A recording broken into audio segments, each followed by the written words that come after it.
Morning, church. Morning, everyone. Happy 6th anniversary to our pastors and to each and every one of us.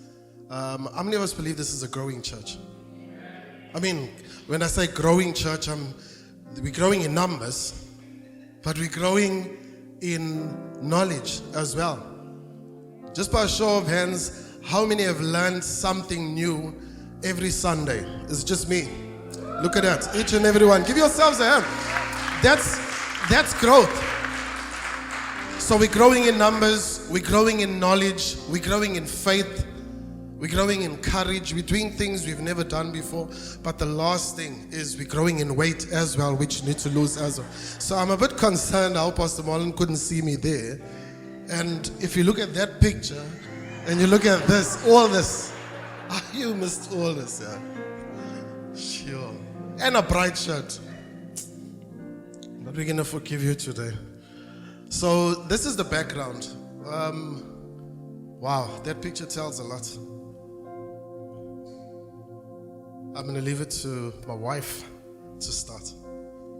Come, give us something about where this was. I'm going to step once. Morning, everyone. Just a very brief, we don't want to be long, a very quick story about this. That we were looking for church because we weren't going to church for many years. And my husband contacted Pastor Marlon and they spoke. And we had a church service in our house, in our lounge. That's right. And it was, I think Pastor Marlon thought that was a once-off. And then he was surprised to hear my husband saying about next week. And the following week, we had church service again. Yeah. And from there, we moved to the back. This was the back of our yard. It The was. house became a bit too small, I think. Yes. Yeah. And that was the whole bar area because that used to be our entertainment area where we had our good times. And they smashed the wall down, the whole bar area. Now, we don't get it like we were always saved. When you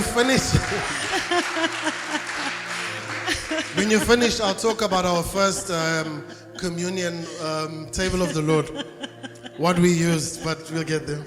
Carry on. Yeah. It's time to tell the truth. Come on. Yeah, and that's when we said that also comes down, eh? And that was broken down to make space for the church in the back because we started growing. Yeah. And you felt such liberation and freedom when that came down, when you were knocking those walls down. I was knocking the altar, Yes. bail down. We were preparing for a new type of good times. Yeah. Yeah. Yeah. So we grew from there. I think the first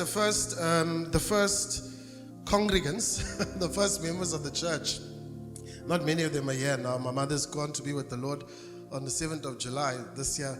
But she was our oldest member back then. And so I invited my mother, and my mother invited just a little pinch of our family, and that filled our house because I come from a family of like 75. So she just invited. Our first service was full. That because we didn't have a big lounge, and then we moved to the back, as my wife said. But I remember a couple of milestones. The one was breaking this down. It was myself and Pastor Marlon, and we thought we were strong men, but we needed a space. At the same time, we didn't need the bar area because it was clashing. I must be honest. You're having church one side here, and you're looking at the bar. It's still got a smell of beer or something that's coming from there, and we're like, no, we've got to get rid of this thing. It's in the way. And then it opened up more space, and what was a bar became our altar. That became the front of the church. And then the church grew more in number. And we'd hang curtains every morning, every Sunday morning. Every Saturday we made it our responsibility that we didn't go anywhere. We didn't even want visitors because we were busy scrubbing in the back and making sure that everything was ready for Sunday morning. So because the house was split in three, we started a business in the front. Yeah. And then in the middle we lived, and in the back was the church. Yes. But it was a blessing to have the church there, because we actually won a contract because the church being there, because one of the clients that came through, and I don't want to talk about business, but one of the clients that came through, I just wanted to show what a blessing it is to open your home up. You don't need to be perfect. You don't need to have it all. We didn't have it all together. And as I said, our first table of the Lord, we didn't have grape juice, we had nothing. And you know when you don't clean everything out, well, the wine was still there. So in our one cupboard, I still had some stock. So we smashed but we still had some stock. So, and I was feeling blind. Now I'm like, hey, because, you know, what do we do? So Pastor Molly said, have you got some wine here? I'm like,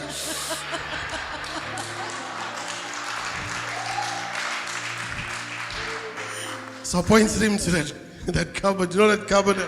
Open it and yeah, I've got some wine. And but Pastor Sandy finished the wine, because when she was looking for some other stuff, she opened that cupboard and I'm like, oh God. You know, God's not finished with us yet. So we took some wine out, and then you mix it with some water. You just took like a cap of that wine or something, stirred it, put some brown sugar. Put some sugar? Our last sugar we had, and that was our first table of the Lord. That's the last item. I gotta mention this. My sister Janita's there. I don't think she knows about this. Yeah. We had a first looting. Our first offering, when we took up the offering in the lounge. So my mother gave, we all gave. You know, we were battling, we were hustling. So we all and someone put a 50 rand in that first offering. Now, you know, my family not all of them are used to church. So my sister's grandchild, Kwami's, I forgot her name. Anyway, she saw the bowl of the offering going around. This is how we were skidding at first. She saw the offering basket going around. We all putting something in. She took the 50 rand out. That was the first. And I was feeling too bad to ask her, like, hey, no, you must put the 50 rand back. So the church gave on the first service, if you look at it, because that family was in it. So that is actually the beginning of the church. I don't think we got much more to say. If you look at that as a measuring stick, as a benchmark to where we are today. Wow. God has been good. God has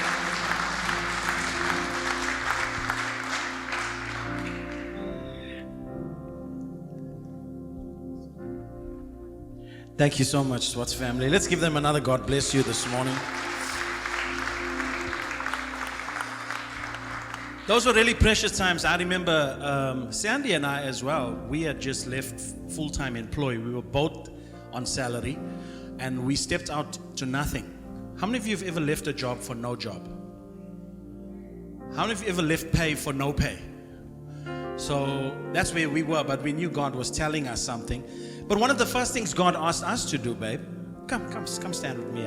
I won't get you to talk too much, and I'm not eating into my 10 minutes into my allocated 2. But I just want to say this. One of the first things that the Lord spoke us, can you remember with regards to one of the first things that God asked us financially to do with regards to the church? Because you'll see the video just now. Do we have that? We've got that video already. You'll see the video just now, but let me tell you, that was the backyard, but it was one of the best, neatest looking backyards you'll ever see.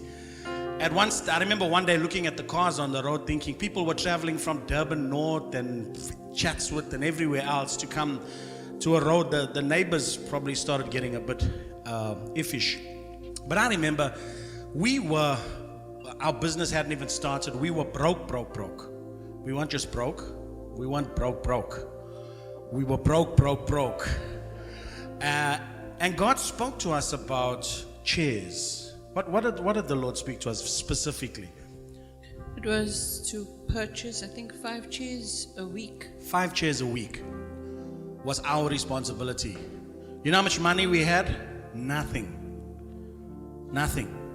5 chairs, and don't forget the chair backs. Yeah. Marlon wants a chairbacks. He loves chairbacks and tablecloths and everything must be neat and tidy and in order. But that's what it was. And by the way, good morning, Dialogue Worship Center. You'll all look beautiful this morning. It's good to have you. So five chairs, and I learned something there. I learned it because when God spoke that to us, I was reminded about David. How that David gave from the kingdom coffers, to the building of the temple.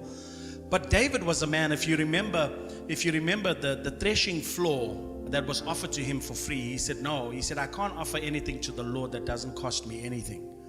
So David, when it was time for offering, it's not time for offering now, by the way. This is just going there. But when it was time for that offering, everybody gave. But David gave as king, but then he also gave from his household. The Bible said he gave from his personal treasures. And we learned a lesson.